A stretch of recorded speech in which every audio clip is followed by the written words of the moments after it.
बिस्मिल्लाहिर्रहमानिर्रहीम। अस्सलाम वालेकुम व्यूअर्स, उम्मीद है आप सब खैरियत से होंगे। आज की वीडियो किचन हैक्स के बारे में है जो कि बहुत ही हेल्पफुल होने वाली है। बहुत ही ज़बरदस्त टिप्स आपसे शेयर करूंगी।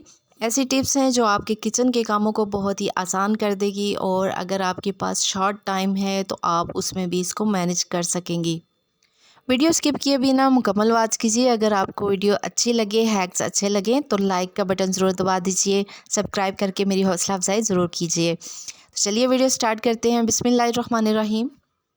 तो मेरी पहली टिप मसाले वाले पैकेट के बारे में है कि जब हम पैकेट को ओपन करते हैं जितना ज़रूरत हो मसाला यूज़ कर लेते हैं। बाकी बच जाने वाले मसाले को पैकेट खुला ही रहने देते हैं। खुला रहने की वजह से ख़राब हो जाता है, गुठलियाँ या सुंडियाँ पड़ जाती हैं। तो इस परेशानी से बचने के लिए हम इन मसालों को एयर टाइट जार में रख तो सकते हैं, लेकिन ये मसाले इतने ज़्यादा होते हैं कि हम इन्हें बहुत सारे जार नहीं बना सकते, जार में नहीं रख सकते।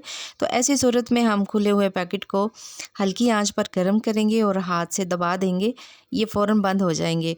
और जब हम दूसरी या तीसरी बार हम इसे यूज़ करना चाहेंगे तो इसका दूसरा कोना काट लेंगे, उसको भी ऐसे बंद कर लेंगे। इसमें जस्ट 4 चम्मच ही तो मसाला होता है। 4 दफ़ा इसे यूज़ करेंगे, चारों कोने काट लेंगे और इस्तेमाल कर लेंगे। इस तरह हमारा टाइम भी बच जाएगा कि हमें जार में भर भर के नहीं रखने पड़ेंगे और हमारा मसाला भी ख़राब नहीं होगा। हम अपनी दूसरी टिप में लोहे के तवे को नॉन स्टिक बनाएंगे। लोहे का तवा जब हम नया ख़रीद कर पहली बार यूज़ करते हैं उस वक्त भी यही टिप आप यूज़ करेंगे तो कभी भी तवे के साथ रोटी नहीं चिपकेगी या कोई भी चीज़ जो आप इसके ऊपर गर्म करेंगे या पकाएंगे कभी भी इसके साथ नहीं चिपकेगी। सबसे पहले हम इसको थोड़ा सा ऑयल लगा लेंगे और फिर इसके ऊपर खुश्क आटा डस्ट कर लेंगे। अच्छी तरह डस्ट करेंगे और इसे ब्राउन या इतना गर्म कर लेंगे कि आटा जल जाए या ब्राउन हो जाए। टिश्यू से या एक्स्ट्रा कपड़े से हम अच्छी तरह साफ़ कर लेंगे। हमारा तवा नॉन स्टिक बन चुका है। अब आप इस पे कुछ भी पकाएं, कोई चीज़ भी इसके साथ नहीं चिपकेगी। ये देखिए बिल्कुल पतला सा मैंने आटा इस पे चिपका दिया है। आप देख सकते हैं हल्का सा इसे हीट लगने के बाद ही इसने तवे को छोड़ दिया है। नेक्स्ट टिप हमारी नॉन स्टिक कढ़ाई जो ख़राब हो जाती है काफ़ी अरसा यूज़ करने के बाद, दरमियान से ये वाइट हो जाती है।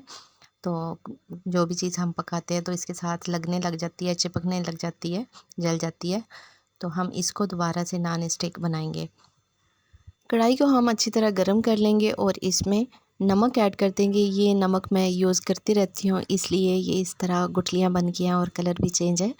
आप इस चीज़ को इग्नोर कीजिएगा कि ये कैसा नमक है। ये बिल्कुल सादा नमक है जो हम अपने खानों में इस्तेमाल करते हैं। इसको कढ़ाई में डाल के अच्छी तरह हम इसे गर्म कर लेंगे। 5 से 6 मिनट हम इसे फुल आंच पे गर्म कर लेंगे। जब अच्छी तरह गर्म हो जाए नमक तो हम इसे निकाल के साफ़ कर लेंगे। अब ये हमारी कढ़ाई दोबारा से नॉन स्टिक बन चुकी है। ये किचन टिप्स आपको कैसी लगी कमेंट करके ज़रूर बताइएगा। अपना बहुत सारा ख्याल रखिएगा, मुझे अपनी दुआ में याद रखिए। टेक केयर, अल्लाह हाफ़िज़।